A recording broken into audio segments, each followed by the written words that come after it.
Anda mengalami masalah kulit seperti ini ataupun dikenali sebagai keratosis pilaris? Keratosis pilaris ialah keadaan kulit biasa dan tidak berbahaya. Ia menyebabkan ketulan-ketulan kecil dan kasar, sering digambarkan seperti kulit ayam. Ciri-ciri keratosis pilaris ialah tekstur kulit yang kasar dan mempunyai bintik-bintik kecil yang berwarna merah ataupun perang. Selalunya ia terjadi di bahagian dada, tangan dan juga peha. So, siapa yang akan senang mendapat keratosis pilaris ni? Keratosis pilaris lebih kerap berlaku pada individu yang mempunyai kulit kering, eczema ataupun genetic history of keratosis pilaris. Ia juga akan nampak lebih obvious sekiranya di kawasan sejuk. Keratosis pilaris berlaku apabila keratin berkumpul dan menyumbat folikel rambut. Ia tidak berjangkit dan juga boleh dikawal dengan cara penjagaan yang betul.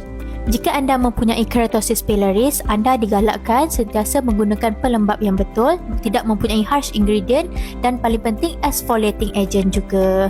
Jika anda nak tahu lebih lanjut, anda boleh datang dan konsult dengan doktor pilihan anda untuk mendapatkan diagnosis yang tepat. Bye-bye.